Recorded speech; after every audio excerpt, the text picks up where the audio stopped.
Hi, let us proceed with our discussions about the design of reinforced concrete pad footing subjected to only axial load.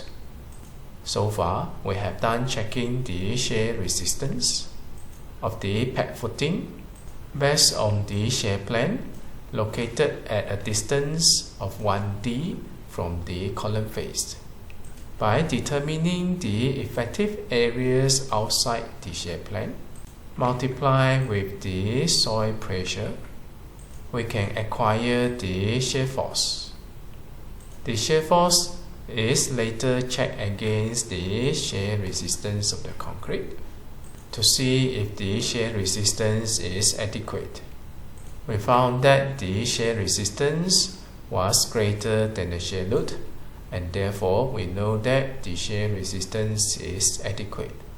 Next, we need to check for the punching shear of the pad footing.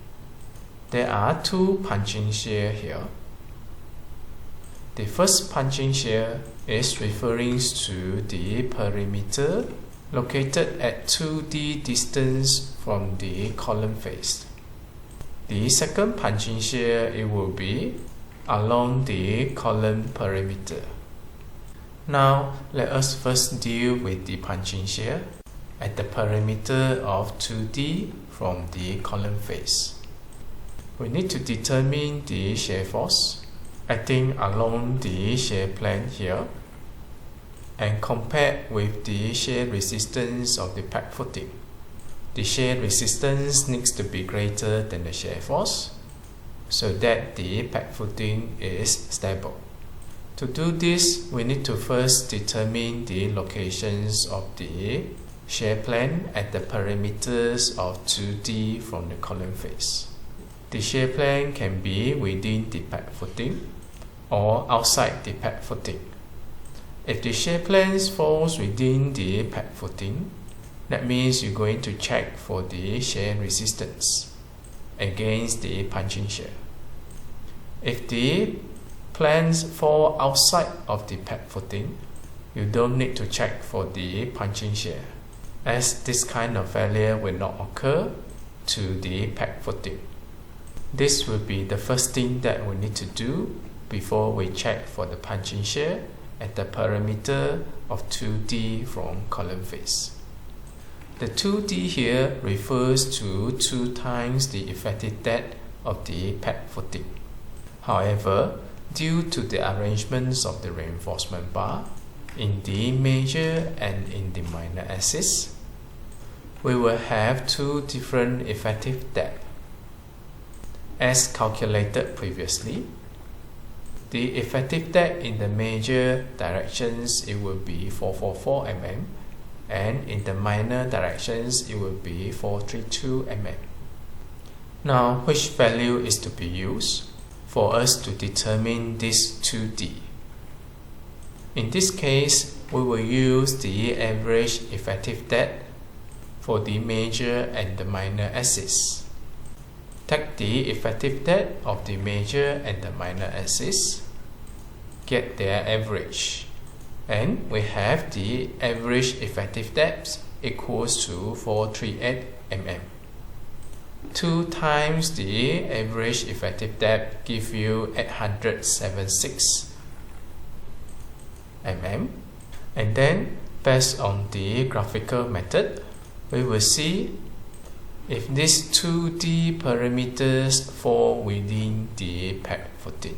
First, we will need to determine this distance, which is z1, and then this distance, which is y1. The proposed pad footings has the dimensions of 2 meters times 2 meters. The column size is 300 sin 150. You can sketch the diagram for you to determine whether the perimeter of 2d is within the pad footing. You know the column width here is 300. The total width of the pad footing is 2000. To get this distance,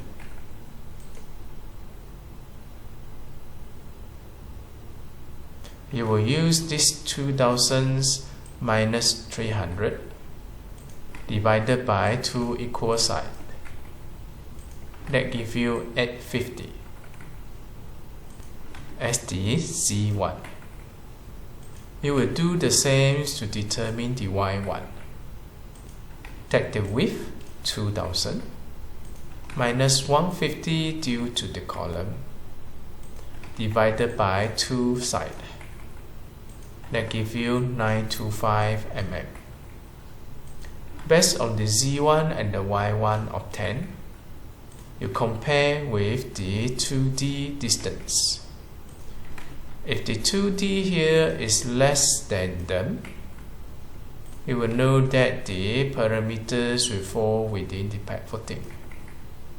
Otherwise, it will go outside of the pad footing. By looking at the result here, the 2D perimeter plane here, it will be within the pad footings in the minor axis, but outside of the pad footing in the major axis. The 2D here is actually greater than the Z1 at 50. That gives you a conditions where your perimeter plane will go something like this. In the minor axis, it is within the pad footing, but in the major axis, it is outside of the pad footing. In this case, punching shear at 2D parameters check is not required. When you know that it is not required, the checking for the punching shear at 2D is not necessary. You can ignore the calculation steps. Therefore, you are going to proceed with the following check, which is the maximum punching shear at the column parameter. This punching shear is referring to this shear plane surrounding the column. The loads coming from the column will be the VED. This shall later be checked against the shear resistance of the pad footing, and when the shear resistance is greater than the shear force, the maximum punching shear is considered pass. So let us first determine the shear force. This is taken as the axial force coming from the column, which is given in the question. The ultimate load equals to 1000 kN. And then we need to determine the perimeter of the shear plane, which is calculated from this formula. That is equals to the perimeter of the column. The column size is given 150 times 300. That gives you a perimeter of columns equals to 2 times 300 plus 2 times 150, giving you the perimeters of 900 mm. Next, we will need to determine the shear stress. This shear stress is later to be checked against the shear resistance. The formula for the shear stress is this, where there is a beta. This beta here is a factor estimating the influence of the moment acting onto the column onto the final shear stress acting on the column parameter. In this case, we do not have any moment acting onto the column. Therefore, you can simply assume this beta equals to 1.0. We have the VED, which is 1000 kN. We have the U0, which is 900 mm. And we have the D. You can use the average D for you to determine the punching shear stress that we have calculated earlier on. The average D is equals to 438 mm. Substitute the values into the equations. You get the shear stress equals to 2.54. Next, you will need to determine the shear resistance based on this equation, which is in the functions of SCK and other factors of safety. FCK here is given, which is equals to 30 Newton per mm square. As for the gamma C here, it is referring to the partial factor of safety of concrete. According to Eurocode, it is equals to 1.5. As for the factor alpha CC, the recommended value by EC2, it will be 1.0. Substitute the values into the equations. You get your shear resistance equals to 5.28 Newton per mm square. Compare this against the shear loads. You know that your shear resistance is actually greater than the shear load.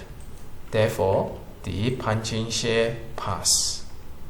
In the case that the punching shear fails, you may increase the thickness of the pad footing. Increasing the thickness here shall increase the effective depth. This will result in a lower shear stress, and your ultimate goal is to ensure the shear stress not exceeding the shear resistance. Next, let us look into the other serviceability requirement for the pad footing. We want to check whether measures should be taken in order to control cracking.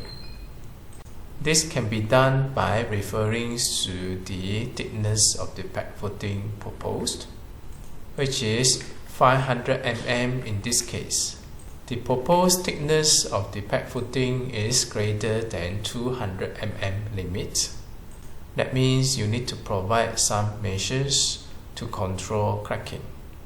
You may provide perimeter reinforcement surrounding the surface of the pad footing in order to control the surface crack at the edge of the pad footing. Also, you will need to determine the maximum spacing required. Make sure the provided reinforcement having the spacing not exceeding the maximum allowable spacing. This can be done by referring to table 7.3n, where you need to first determine the steel stress for you to determine the maximum bar spacing allowed in the pad footing. This is intended to control the surface crack at the soffit of the pad footing. First, you will need to determine the steel stress. You may use these equations for you to calculate the steel stress. However, in this case, we are only given the ultimate load, not knowing how much is the GK and how much is the QK. Not knowing the GK and the QK, we are unable to acquire the ratio between the quasi-permanent load against the ultimate load. Alternatively, you can use this equation. Assuming this ratio is equals to 0.6. That's why you have 0.6 here. This equation also takes into the considerations about the ratio between the AS required and the AS provided. Now you will need to find this value based on the equations to determine the shear stress. Fyk is given, which is 500 Newton per mm square. The partial factors of safety for the steel is equals to 1.15 as given in Eurocode. The AS required, it was calculated previously as discussed in our previous video, and the AS provided are given here. based on 12 units of H12 mm rebar. You can calculate the stress in both the majors and the minor axis. Substitute the values into the equations. You get two different stresses. As for the crack width, we use the maximum crack width of 0.3 mm for normal usage, and then interpolate from table 7.3n. Let's say now the calculated stress is equals to 230 Newton per mm square, referring to the columns of WK equals to 0.3. 230 is somewhere here, which is between 200 and 250. Do some interpolations, and then you get the maximum allowable spacing equals to 213 mm. You will get another maximum allowable spacing in the major axis. In this case, we will use the smaller value of the two as the maximum allowable spacing for both axes. Out of the two values, the maximum spacing it will be 213 mm. Next, we need to determine the actual spacing between the reinforcement bar. This is calculated based on this formula. You don't have to memorize the formula. You can simply sketch for you to determine the maximum bar spacing. First, you will need the informations regarding the width of the peg footing. In this case, the width is equals to 2000. And then you need the concrete cover, which is 50 mm, and you also need the number of reinforcement bar as well as the size of the reinforcement bar. Then, to determine the actual spacing between the reinforcement bar, you will take the width of the peg footing minus 2 cover at the both sides minus half of the bar size and another half of the bar size here, divided by total numbers of reinforcement bar minus 1. Why do you need to minus 1? Let's say you have 12 units of reinforcement bar. There will be a total of 10 spacing. That's why you will need to divide with total number of rebar minus 1.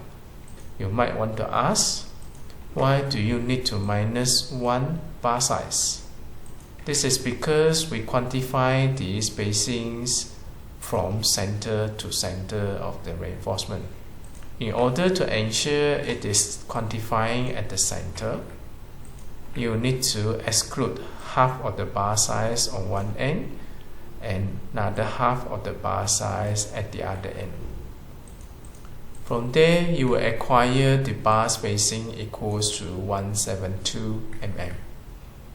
This is compared against the maximum allowable bar spacing as obtained from table 7.3n. The actual bar spacing is less than the maximum allowable bar spacing. Therefore, the provided bar spacing is acceptable, and we know that the crack can be effectively controlled. Having this done, you more or less completed the design for the peg footing. You need to check through the calculation steps. Make sure no aspect of the design fails, such as the soil bearing pressure at the surface state not to be exceeded, the provided reinforcement bar is adequate to resist the moment at the ultimate limit state, the requirements for the minimum and the maximum reinforcement bar are to be fulfilled, the shear resistance at the shear plane located at 1d distance from the column face is greater than the shear loads, As for the punching shear at the perimeter of 2D from the column face, it is either the parameters go beyond the pad footing or the shear resistance is greater than the shear load. And then the punching shears at the column parameter, the shear resistance is greater than the shear load. Lastly, the maximum spacing is not exceeded. Having all the aspect passed, now you can provide detailings. We are talking about the dimensions of 2000 times 2000 times 500 mm. It is a square footing. You can choose either side to be the main reinforcement bar. Let's say this will be the main reinforcement bar and this will be the secondary reinforcement bar. Both are having 12 units of the reinforcement bar with the diameters of 12 mm and the spacing is 172 mm. And this demonstrates the arrangements of the reinforcement bar. And then you will need to provide the starter bar embedded inside the pad footing with a length of at least the required lapping length, where this starter bar shall be used to be lapped with the reinforcement bar in the stump in order to ensure the continuity of the reinforcement bar. And then don't forget about the perimeter reinforcement in order to control the cracking at the side surface of the pad footing, since you have the thickness of the pad footings greater than 200 mm. Also, don't forget about the requirement about having the 2/3 reinforcement concentrated within the bandwidth of C plus 3D. However, this is only applicable for rectangular pad footing. In this case, we are using a square footing.